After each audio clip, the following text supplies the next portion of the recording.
Oppo has unveiled 3 new additions to the Reno family globally. The Oppo Reno 14 Pro, the Oppo Reno 14F, and the one that we have, the Oppo Reno 14. So without any further ado, let's discuss the Oppo Reno 14. And of course this lovely green color. I just have to showcase that because I really like this kind of color. Either way, let's dive into the video and showcase what this Oppo Reno 14 can do when it comes to the camera. Now, these devices have already been circulating on YouTube along with some other specifications, so we're going to have a quick look at the specifications, but not that much in depth about it. You will find that it has the MediaTek Dimensity 8350 CPU, it's paired from 8GB up to 16GB of RAM. For storage, Oppo offers between 256GB up to 1TB, running on UFS 3.1 speeds.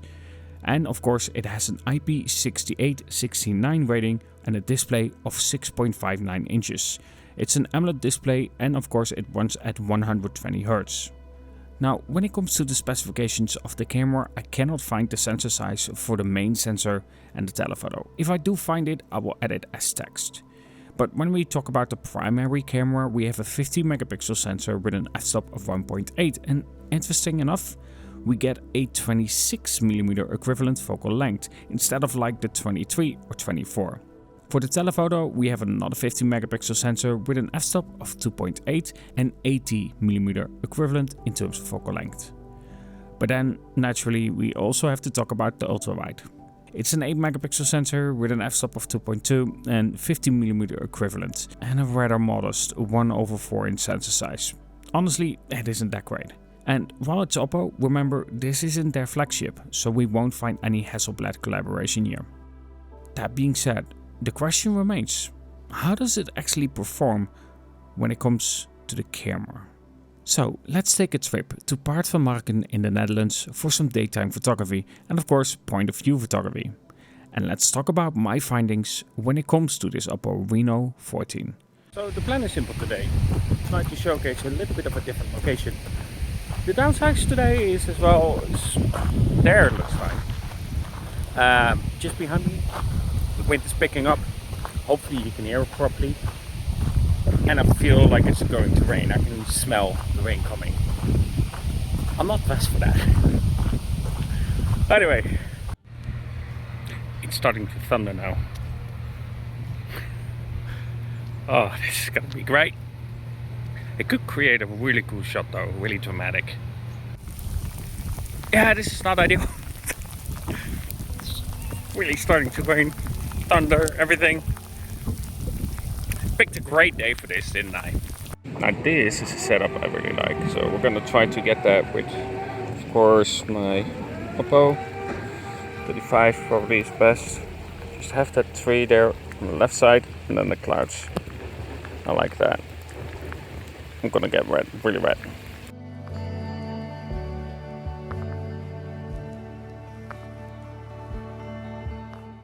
We're getting close and the rain mostly stopped. Thunder is still there though, 7 times zoom by the way, 3.5 and 1. But yeah, it's not looking great. That sky was pheromone on that side and I was like, ooh, that can create a really beautiful dramatic kind of shot. But the sky is now changed to just grey. We'll see what we can get out of it and see if we can somehow maybe play with the sky in the background at the waterfront there. So for this part I'm doing a voiceover. I by accident recorded it on a Bluetooth headset and well, the audio is improper. But what I'm seeing right here is that beautiful sky in the background looking really dramatic. So my setup is to point at that single tree that is worn out, there's no leaves anymore and it's basically dead. So you can create a really dramatic shot with that. And it works for a setup like this to create something more dramatic simply because of the effect in the sky. Let me show you what it would be like without as well. One feature that I'm straight away happy to see, however, is the EV control. This adjustment allows me to fine-tune the brightness of the shot and really tailor to my own preference. Now, these first images that I'm showing you, they demonstrate how the phone itself handles the brightness without my input in terms of that EV setting. And I have to say, in my opinion, I feel like the shots come out brighter than I would personally like. In fact, brighter than reality itself, and something I don't really prefer. Shots that are taken with the EV at -1 will really fit more of my preference, but I am still curious what you think about the brightness of the shot itself. I am definitely soaked by now. So at this section I'm quite done. When it comes to Pro, sadly there isn't any raw, and I really wanted that with the clouds, of course. There, I think raw would have been really nice to have, because then I can edit it later. Of course, naturally I'm showing you unedited shots as well, and you can edit JPEGs. Don't worry too much about it, but it just doesn't have the same amount of detail and information that you can use when it comes to raw. So it's a bit of a shame there's no raw, but it is what it is. Could I have picked a better day? In terms of weather, definitely. But I was doing this so I could create that really dramatic look when it comes to the shot itself with the clouds behind it. I really wanted to create that. It fits the lighthouse scene, so that was my aim basically. We're gonna showcase a little bit of a different location in a bit, but first I'm gonna sit in my car and warm up because I'm soaked. So I want a little bit of a dry clothes. After that, I'll showcase you the different location, because we don't have many shots at all. So we're gonna get some more at that location that I'm walking towards right now. Anyway, like the video, so that this getting soaked wasn't worth for nothing.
The Oppo Reno 14. As I showcase some point of view photography and the results that I can get from a phone like this, I want to share a few of my thoughts when it comes to the camera setup. We get this triple setup with, of course, the ultra-wide, the main sensor and the telephoto. You do get a fair amount of freedom when capturing your shots, allowing you to shoot in different focal lengths. However, that ultra-wide is still only an 8 megapixel sensor with a very small sensor size. And while in daytime conditions with plenty of natural light, it performs well enough. Later, I will also show you some low light results, and there, it simply doesn't hold up. Do I think that the budget would have been spent better on adding the feature of telephoto macro capabilities? Yes, but at the same time I understand why the ultra-wide is here. For the casual users, this will be more than fine enough.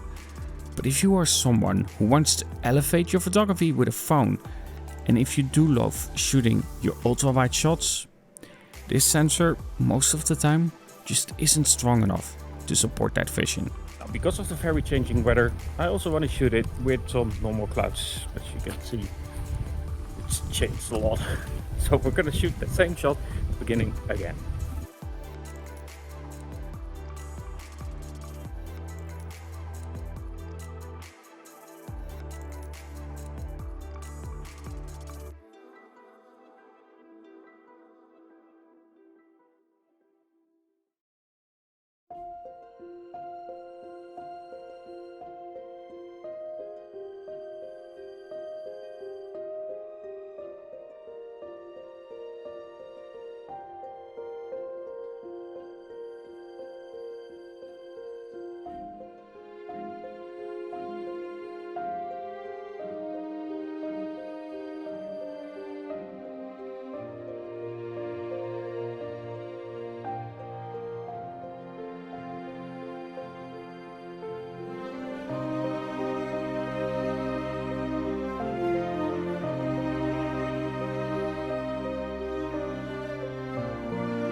4K 60 frames per second.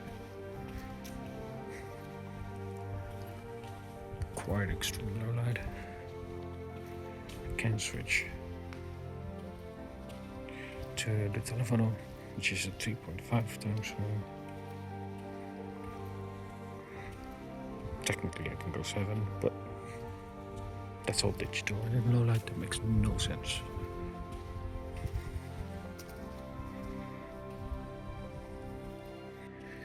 Ultra wide is limited to 1080p 30 frames per second.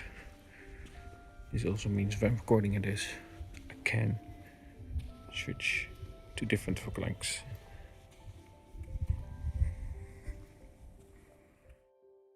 Now, before we end this video, there is one thing that I want to address when it comes to the Oppo Reno 14 and kind of in general when it comes to mobile photography, and that is AI. Look at the latest Pixel series, for instance. It feels like a prompt to create an image based on a scuffed image. I'm not a fan of it, but I'm also not a fan of a phone branding it as AI camera. We've seen this more, and the Oppo Reno 14 does it as well.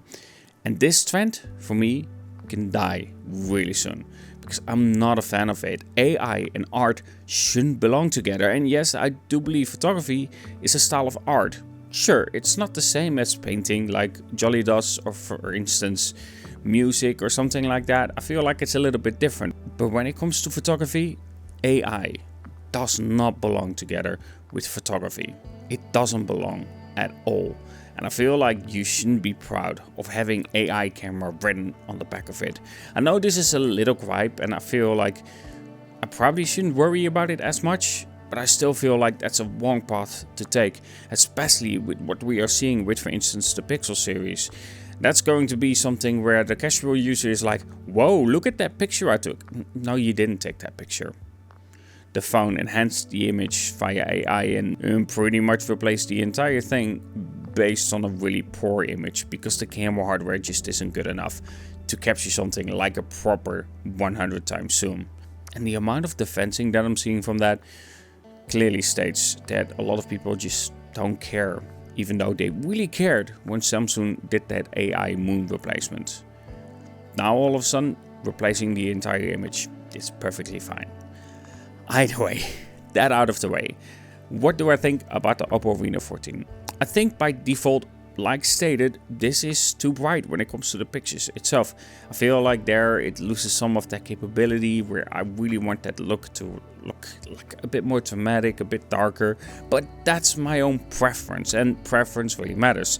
Good thing is, however, that they do have an option to combat that, to make it less bright by default, and that is by using EV mode. When it comes to the EV, you can of course dial it up or dial it down. With me, I have it at -1 as stated, and there I feel like it's more to my liking when it comes to the camera and of course the way that the shots look. It just fits more of that natural look, and it fits the environment more, because often when it comes to the shots on the Oppo Reno 14, it's too bright. Also, something else that you will have noticed is that when you use the rear facing camera, you record 4K 60 frames per second, which the front facing camera is capable of as well. When you restart the app and you were using 4K 60 frames per second, all of a sudden the front facing camera is like, yeah, no, we're doing that in 1080p. So therefore you will see that. That's something you have to keep an eye on when it comes to the resolution of the front facing camera. So if you are wondering why it was recorded at 1080p, that's why. It supports 4K 60 frames per second, but yeah, for some reason I just kept shooting in 1080p. Either way, when it comes to the Oppo Reno 14, I think it's fine. You do have some decent capabilities when it comes to zoom. Macro isn't really a possibility because of course we don't have telephoto macro, and therefore using the main sensor or maybe the ultra wide, that is simply just not that great. I don't really see the use of it, and macro just is very limited when it comes to the possibilities. If you want a flower shot, just use the main sensor and then ×2 and you will get some fine shots, but honestly when it comes to flower shots, don't expect too much when it comes to the Oppo Reno 14. Either way, I do hope that you enjoyed the video on the Oppo Reno 14, and let me know if you have any questions about the device itself, maybe very specific ones, and I'll see if I can answer all of those. Either way, before we leave, I really want to thank my members. Thank you so much for the support, it really means a lot to me. If you want to become a member, you can by clicking join somewhere below, and while you're down there, there's a new feature called Hype. You can hype up a video, and when you do so, it helps push the video a little bit more, and therefore it could get me some more exposure on this channel. And of course, with more exposure, with you liking, subscribing and all that stuff, it really helps out creating different unique kinds of content where I can go to different locations, because YouTube AdSense, basically I'm using that all for buying new phones that I can cover, or for instance using that for trips as well, so I can showcase different locations. Stay tuned, by the way. I've been invited to something that's gonna be a unique location. Either way, hope you enjoyed this video, and of course, talk to you guys in the next.